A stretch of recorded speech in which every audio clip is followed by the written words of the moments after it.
Bom dia! Sejam muito bem-vindos a mais uma edição do Expresso da Informação. Na edição de hoje, nós vamos falar sobre o cenário preocupante da educação brasileira. Economista explica como os desdobramentos da economia podem impactar a vida das pessoas.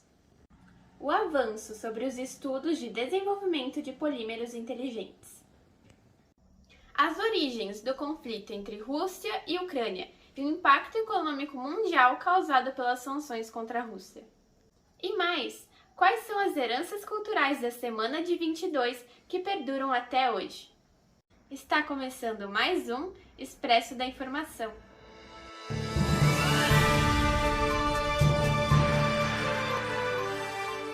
Começamos o jornal de hoje com a seguinte pergunta: o que você sabe sobre a economia brasileira e de que maneira a inflação interfere na vida das pessoas? A resposta para essas perguntas e mais informações sobre o assunto são com a repórter Ana Luísa. Em época de eleições, um dos assuntos mais debatidos sempre é a economia.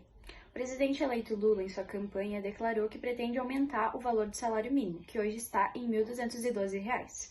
No entanto, um estudo do Departamento Intersindical de Estudos e Estatísticas Socioeconômicas declarou que o valor de salário mínimo necessário estaria por volta de R$ 6.000, ou seja, 5 vezes maior do que o salário mínimo atual.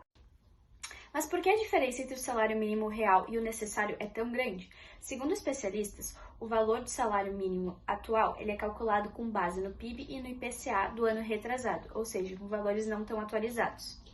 O valor de salário mínimo necessário hoje é tão alto graças ao valor da cesta básica, que tem só aumentado graças ao valor do dólar e de fatores climáticos. Isso acaba alavancando a inflação, que seria o aumento generalizado dos preços. A inflação ela é calculada com base no IPCA e ela significa que tem menos dinheiro circulando, ou seja, o poder de compra da população é reduzido.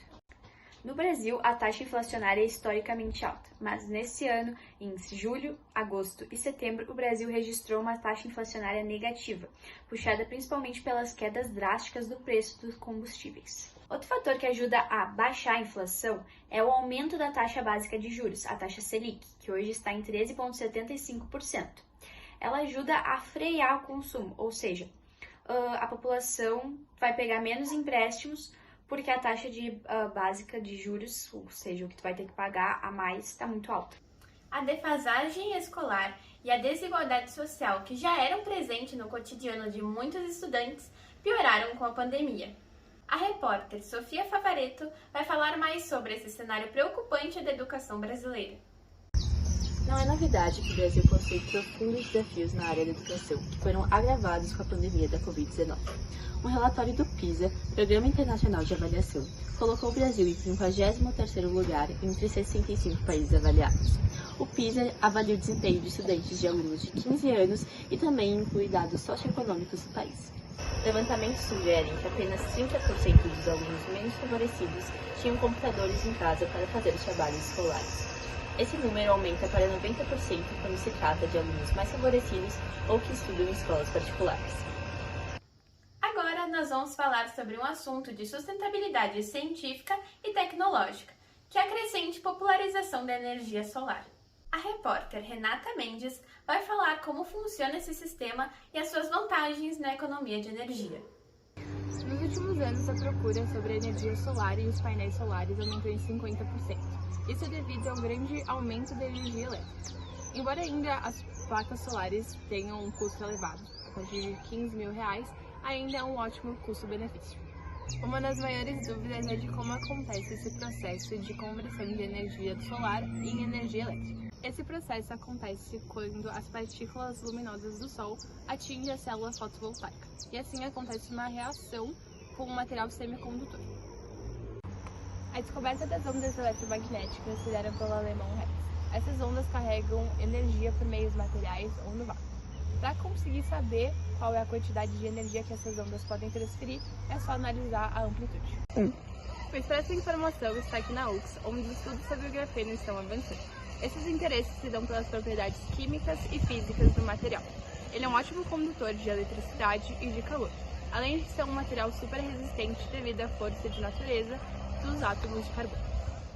A luz é um tipo de onda eletromagnética visível. Nos séculos passados, estudiosos como Isaac Newton visavam que a luz não era um tipo de onda, por ela não sofrer todas as características de uma onda. No século XIX, o estudioso Thomas Young, através do experimento fenda dupla, ele concluiu que as ondas sofriam refração e assim então caracterizando uma onda. A luz solar é uma luz branca, que é a definição dada ao que o olho humano vê quando todas as cores são colocadas no espectro de luz. Um experimento de Newton descobriu que a luz branca ela se integrava nas cores do arco-íris. Logo descobriu que todas as cores são conhecidas também como a luz branca.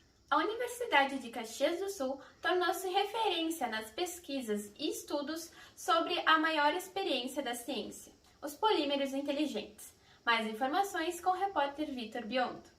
Nos últimos anos, as pesquisas sobre polímeros inteligentes vão aumentando gradativamente. A Universidade de Caxias do Sul, a UCS, por exemplo, virou uma grande referência para a realização de experimentos e pesquisas. Isso tudo porque os polímeros inteligentes têm um futuro promissor em diversas áreas graças à sua versatilidade. Os polímeros, ou popularmente conhecidos como plásticos, são encontrados em tudo no nosso dia a dia, embora sejam altamente tóxicos para o meio ambiente.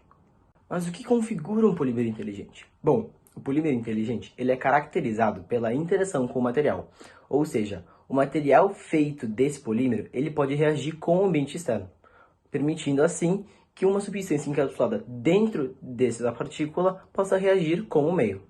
Nós podemos começar a analisar o uso desses polímeros inteligentes na indústria alimentícia, onde está sendo pesquisado uma embalagem que consegue mudar de cor de acordo com a deteriorização do alimento. Espera-se que o mercado de polímeros inteligentes receba um aumento de mais de 15% em investimentos, chegando a um patamar superior de 3 bilhões de euros. Agora nós vamos falar sobre um assunto que vem preocupando a população mundial, a guerra na Ucrânia. Afinal, quais são as origens desse conflito e quais são os impactos que isso causa na economia? No dia 23 de fevereiro de 2022, o presidente russo Vladimir Putin iniciou uma invasão contra a Rússia, com o pretexto de desnazificar e desmilitarizar o país. Mas para entender esse conflito todo, é preciso voltar a muitos anos e entender o contexto histórico por trás dessa guerra. O primeiro ponto importante para começar a entender os motivos por trás dessa guerra é o contexto geopolítico entre esses dois países. Ou seja, a expansão territorial russa com o passar dos anos e toda a história de formação do território ucraniano. Em 1954, o líder da União das Repúblicas Socialistas Soviéticas passou o controle da Península da Crimeia da Rússia para a Ucrânia, em um ato simbólico e estratégico.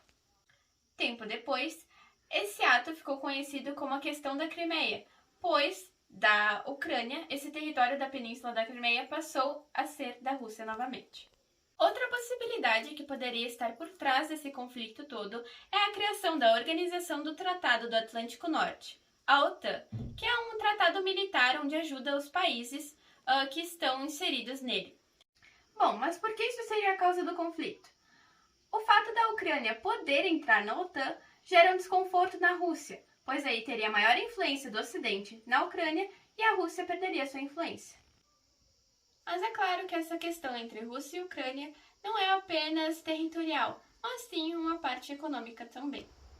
E por falar em economia, a guerra entre Rússia e Ucrânia gerou dúvidas mundialmente sobre quanto tempo essa guerra duraria e qual seria o impacto econômico que ela geraria.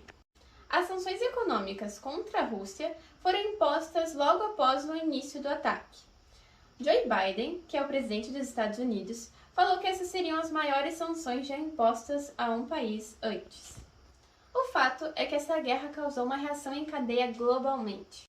O fato é que o início da guerra já trouxe consequências, já que o preço do petróleo aumentou em $110 por barril. A Rússia é um dos maiores produtores de petróleo do mundo, e a maioria de seus gasodutos passam pelo território ucraniano. Isso levou a um aumento da tensão em relação a uma crise no fornecimento de gás. O futuro da guerra é incerto, assim como seu tempo de duração. E, consequentemente, quanto mais longa for a guerra, maiores são os impactos que ela irá causar. Na economia, por exemplo, há o risco de estagflação, o que causa receio em todos os aspectos econômicos do mundo inteiro. Cuidar da saúde com certeza é uma tarefa muito importante. E o câncer é uma doença que causa bastante preocupação na população. Entenda quais são as principais causas e conceitos associados a essa doença com a repórter Ana Luísa. O Outubro Rosa e o Novembro Azul são importantes campanhas que lembram a população da importância de se prevenir contra o câncer. O que torna essa doença tão perigosa é que os sintomas podem demorar a aparecer. Afinal, essa é uma doença causada por uma alteração no material genético das células. Essa alteração é causada por um comprometimento da proteína que protege o núcleo da célula, a P53. Então, essas células com material genético alterado se reproduzem e se aglomeram em massas anormais, chamadas de tumores ou neoplasias. Existem dois tipos de neoplasia. A benigna é caracterizada pelo desenvolvimento devagar e pela ausência de metástases. A metástase é quando as células cancerígenas se desprendem do tumor e se espalham pelo corpo. Já o câncer maligno é caracterizado pelo rápido desenvolvimento e pela formação de metástases, tornando-o mais perigoso.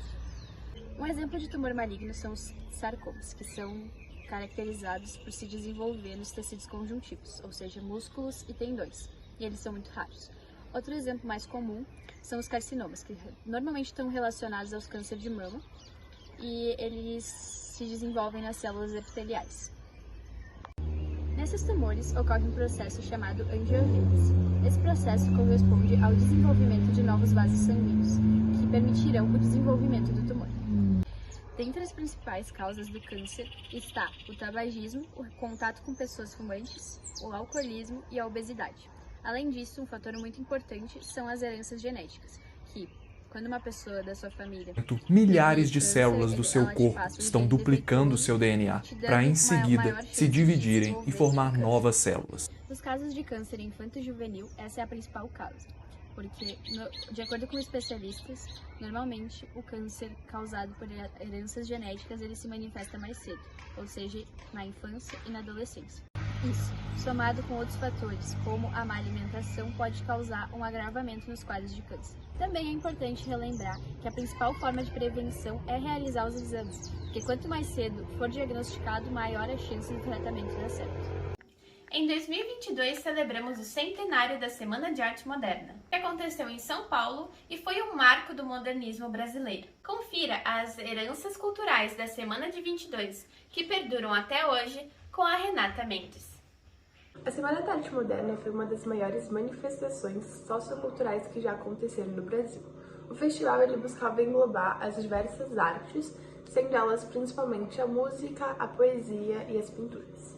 Os artistas envolvidos, como Oswald de Andrade, Mário de Andrade, Villa-Lobos e vários outros, tinham como objetivo quebrar os padrões da época, instigando assim uma renovação social e artística. Apesar de terem conseguido alcançar diversas críticas pela parte da sociedade, a Semana de 22 conseguiu alcançar o seu objetivo, que era incentivar uma nova visão de arte que incentivasse a cultura realmente brasileira. E para encerrar, o repórter Vitor Biondo vai falar sobre a ação de preservação dos oceanos e da campanha Expedição Boto da Amazônia, aqui no Brasil.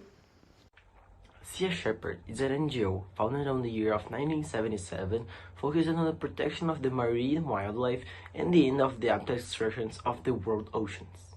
Nowadays, Sea Shepherd work with law enforcement agencies such as Interpol to help to bring illegal hunters to justice. They have a big branch in Brazil, where they operate mainly in the fauna protection progress.